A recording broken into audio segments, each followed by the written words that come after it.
Bueno, pues buenos días. Mi equipo está conformado por Polet, Asael, Iván, Gabriel, Dania y yo, Araceli. Y les vamos a hablar sobre los regímenes cambiarios. Siguiente. Pues para comenzar, primeramente yo les voy a hablar un poquito de pues, lo que es el sistema monetario internacional y como todos ya sabemos, pues es un marco institucional que está establecido para efectuar todos los tipos de pagos internacionales que existen, también para acomodar los diferentes flujos internacionales de capital y también para poder determinar los tipos de cambio de las diferentes monedas. Entonces, por otro lado, la globalización hoy en día pues intensifica mucho lo que son estos flujos internacionales de bienes, de servicios, de capitales, etcétera, lo cual hace que pues aumente mucho la necesidad de las instituciones por regular y facilitar estos flujos.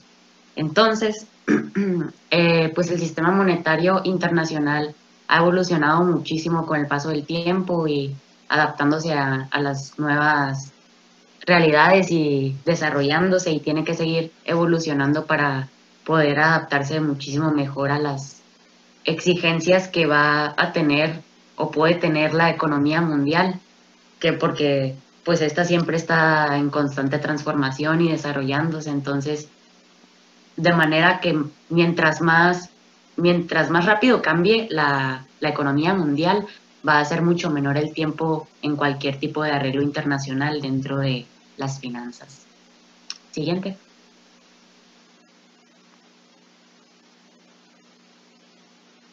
Perdón, ya. Bueno, el tipo de cambio futuro es algo que no podemos predecir nosotros y esto lo establece el banco de cada país. Entonces, en este tema nosotros tenemos que ser extremadamente cuidadosos porque los mercados cambian en cuestión de segundos. Entonces, nuestra tarea es estar siempre al tanto de cada uno, prevenirnos y todo esto para ver si vamos a cambiar alguna moneda o algo y ver si nos conviene en ese momento, nos esperamos o se tiene que hacer de que de momento, rápidamente para poderlo efectuar. La siguiente, por favor. Bueno, las divisas y su convertibilidad. Las divisas son monedas de otro país, ¿no? Entonces aquí tú puedes hacer el cambio. Y un ejemplo muy sencillo y fácil es, por ejemplo, Europa. Que ahí pues la moneda principal es el euro, pero así como hay el euro, también hay otros países que están en Europa pertenecen exactamente a la Unión Europea que no utilizan esta moneda, sino por ejemplo República Checa usa la corona checa o Hungría utiliza el florín húngaro.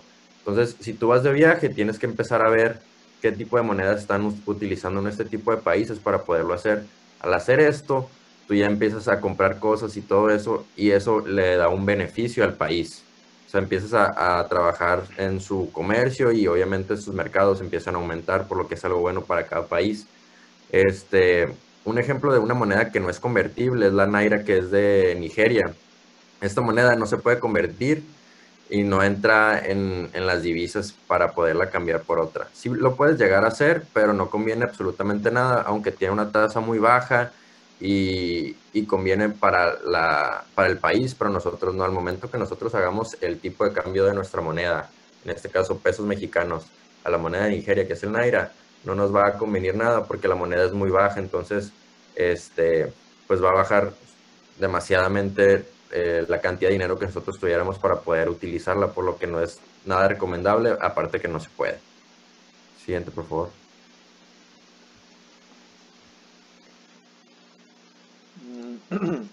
Bueno, aquí vamos a hablar acerca de que el régimen cambiario es un conjunto de reglas que describen el papel de los que desempeña el Banco Central, en las diferentes economías del mundo. El Fondo Monetario Internacional clasifica a los regímenes cambiarios de 8 formas distintas. La primera es que no existe una moneda nacional legal, que esto es que el país utiliza como medio de pago la moneda de otro país. Por ejemplo, para poder hacer transacciones, por ejemplo, con otros países, los países que no tienen una moneda nacional legal utilizan, por ejemplo, el dólar para poder comprar entonces tienen que convertir su dinero a dólares para poder comprar en el mercado extranjero.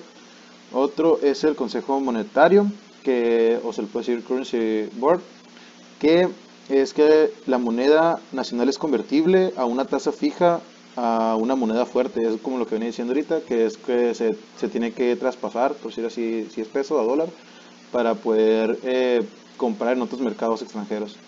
El tercero es la moneda nacional pagada a una moneda o una canasta de monedas. Es que las monedas de 30 países están pagadas a una sola.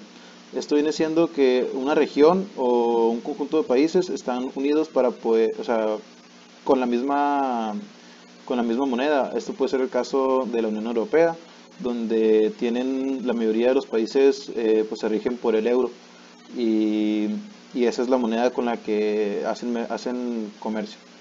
El siguiente es el tipo de cambio o ajuste gradual, que es que la moneda es un objeto de ajuste periódico de una pequeña magnitud a una tasa o en respuesta a cambios determinados indicadores cuantitativos. Este es el caso de Bolivia, Costa Rica, Nicaragua y las Islas Salomón. Es algo muy propio de los países centro y sudamericanos, que tienen como una región similar y están como vecinos. Entonces el ajuste viene siendo, sí, o sea, cambia, pero como que gradual y todos juntos, pues. El otro es el tipo de cambio, perdón, ajustable dentro de una banda. Y esto es que las monedas se mantienen en ciertos márgenes de fluctuación, puede ser más o menos el 1%, donde no cambian mucho la diferencia entre los tipos de cambios entre esas regiones y se mantiene como muy estable, pues es una moneda muy estable. El 7 viene siendo la flotación administrada sin una ruta anunciada. La autoridad monetaria interviene activamente en el mercado cambiario para determinar el tipo de cambio sin comprometerse a una trayectoria preanunciada. Esto es que surgen cambios repentinos en el tipo de cambio y esto hace que no lleve o sea, que sea muy difícil de predecir si va a subir o va a bajar la moneda. Esto puede ser muy peligroso para las empresas y pues tiene que tenerse cuidado si se va a hacer negocios con este tipo de países que tienen ese tipo de cambio. Y el último es la flotación libre, que es la tasa de cambio está determinada por el mercado a través del juego de oferta y demanda, y eso pasa mucho en los países pues ya más desarrollados, que puede ser por ejemplo México, Estados Unidos, y más adelante van a hablar de eso. Se tiene que tener mucho cuidado cuando se va a hablar acerca de los tipos de cambio y los regímenes cambiarios, porque como una empresa que está buscando expandirse o internacionalizarse, tiene que ver cómo es los cambios en las economías, dado que si el país tiende a cambiar mucho su forma del valor de la moneda, puede que sea un riesgo para la empresa, dado que las rentas suban, los impuestos o que la moneda se devalúe y que haya una devaluación. Entonces tiene que tener mucho cuidado para no caer en este tipo de riesgos. Siguiente, por favor. El tipo de cambio el tipo de cambio fijo es el que en el Banco Central de algún país establece el valor de la moneda nacional asociada al valor de la moneda de otro país, y este se establece normalmente ante la inestabilidad de una divisa, y es para corregir una economía, o sea, la economía del país. Y el tipo de cambio flexible lo determina la oferta y la demanda del mercado, y aquí el Banco Central del país no se mete y no interviene en el mercado cambiario. Siguiente. Ok, y ahora sí nos preguntamos qué tipo de régimen tiene México. Bueno, pues México tiene un régimen de flotación libre. Este también es conocido como la flotación independiente. ¿De qué se trata? Pues es donde el precio de una moneda en relación con otras divisas está determinado por la ley de oferta y demanda, como bien nos decía el compañero Asael. Esto quiere decir que no hay intervención del Estado en el mercado cambiario, pero en México sí hay una intervención del Banco de México. Este interviene en el mercado cambiario de manera transparente. Se dice que es manera transparente porque ya está en las reglas publicadas y cualquiera puede verlo y saberlo con anticipación. Ahora, esto no lo hace con un objetivo de llegar a un cierto nivel de tipo de cambio, sino que lo hace para mantener la acumulación de las reservas internacionales dentro de los parámetros establecidos. Y hablando de las reservas internacionales, según el Banco de México, la definición de las reservas naturales reservas internacionales, es la siguiente, que son sus tenencias de oro y divisas de libre disposición, menos que sus pasivos en favor de entidades distintas del Fondo Monetario Internacional. Ahora, cuando hay un excedente en estas reservas, como por ejemplo cuando pasó en 1994, cuando nos unimos al Tratado de Libre Comercio y empezamos a recibir muchísimo dinero, lo que se hizo en ese entonces es vender lo que pasaba de lo que teníamos previsto al mercado. Más adelante les estaré diciendo por qué. Claro que tiene sus ventajas tenerlo en reservas, tener más de lo que pensábamos, pero también tiene sus desventajas. Ahora el Banco Central necesita una reserva igual a por lo menos 2 meses de las importaciones que nosotros estamos recibiendo de este valor. Si fuéramos un tipo de cambio de régimen fijo, tendría que ser 6 meses. Entonces podríamos decir que tenemos esta ventaja, que podemos entrar ahí en ese mercado con menos. Ahora sí, ¿qué pasó en 1994 y puede volver a pasar? Por ejemplo, si tenemos mucho dinero en las reservas. Estas son las desventajas. Por ejemplo, la primera es que los fondos ahí están congelados. O sea que están ahí sin contribuir a resolver a los problemas actuales que están en el país. Luego tenemos que en realidad tenerlo ahí tiene un alto costo de mantenimiento. Y pues por último, esto puede contribuir a la sobrevaluación de la moneda. Entonces, lo que puede parecer complicado después y para unos pues malo es que en realidad México tiene una deuda externa y esta deuda externa es del gobierno federal, pero las reservas pertenecen al Banco de México. Entonces, si el gobierno quiere pagar la deuda, tiene que comprar las reservas al Banco de México, lo cual sería rentable si tuviéramos un superávit presupuestario, que más adelante van a hablar de él, pero pues no lo tenemos. En realidad tenemos un déficit, que también se va a hablar, así que para pagarle necesita emitir bonos.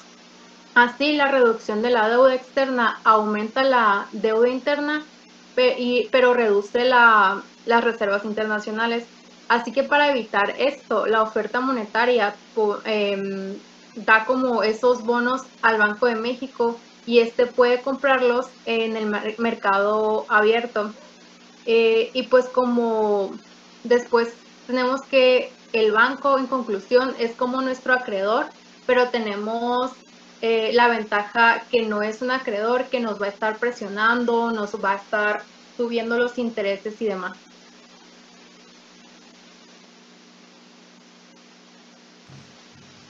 Siguiente.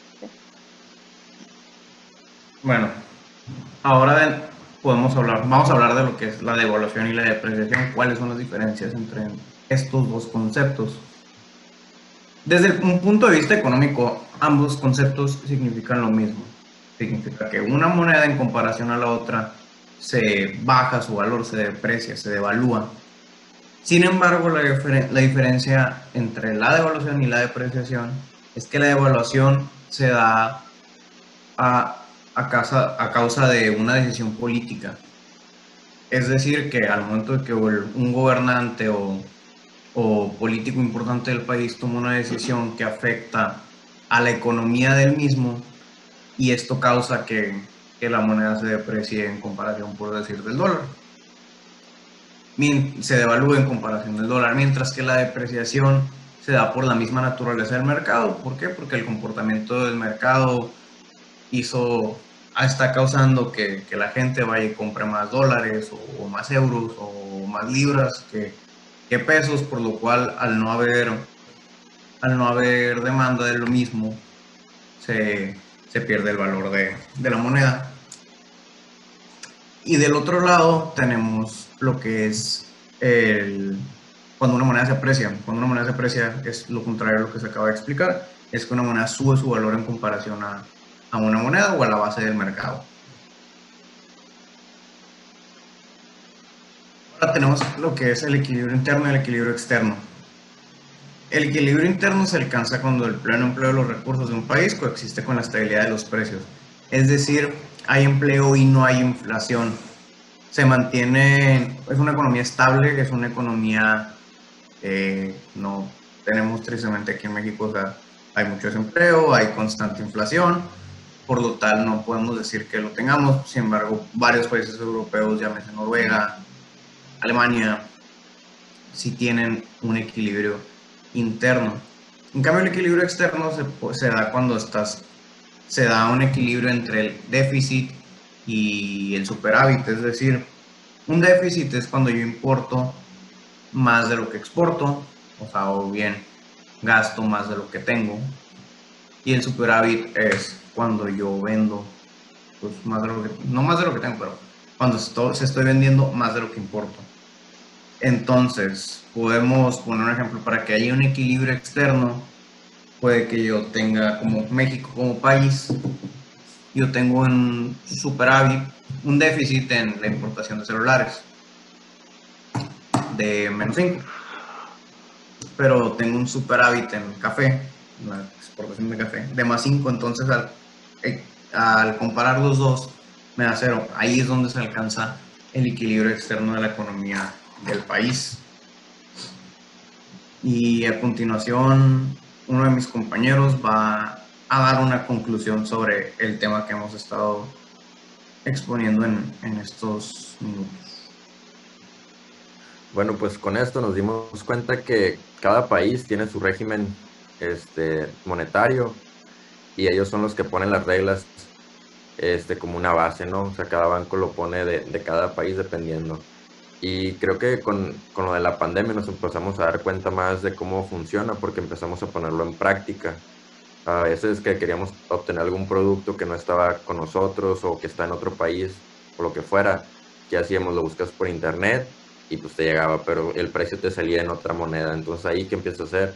Empiezas a cambiar tu moneda a la moneda del país donde pertenece, ¿no? O cuando vamos, no sé, a Estados Unidos, que te vas de compras o de viaje o lo que sea, ahí también empiezas a cambiar tu dinero a pesos mexicanos a dólares. Entonces ahí nos pudimos dar cuenta más de cómo funciona realmente y si nos conviene o no. A veces dices, sabes que ahorita el dólar está muy alto su precio, no nos conviene ir. Y en 2 meses más voy a volver a checar y vuelves a checar y ya bajó el precio, entonces ahora sí dices, ya me conviene. Entonces es lo mismo en los mercados, empiezas a ver si vas a expanderte o no y ver pues realmente si conviene o en vez de darte un beneficio te da algo negativo. Entonces con esto empezamos a darnos cuenta y creo que la pandemia nos ayudó bastante a comprender un poco más porque lo pusimos en práctica nosotros. Punto antes de finalizar sería el de que ahora está viendo un caso de que las remesas que se están haciendo por parte de los trabajadores mexicanos en Estados Unidos que mandan su dinero a México, están buscando que se legisle de alguna manera para que se pague más por las remesas que vienen de Estados Unidos, porque se supone que los bancos mexicanos están pagando muy barato las remesas, entonces se pierde mucho y los bancos están obteniendo demasiadas ganancias a costa de las remesas que están haciendo. Entonces están buscando que se legisle de alguna manera para que puedan pagar, te puedan pagar a ti más por el dinero que te están mandando de Estados Unidos. Pues imaginamos que si el dólar ahorita está en 21 pesos, supongamos, los bancos mexicanos te lo están pagando a 19 y algo por las remesas, entonces Eso genera que haya mucho dinero en que esté tomando el banco para sí y que no le esté llegando totalmente lo que los trabajadores mexicanos en Estados Unidos pues mandan para México.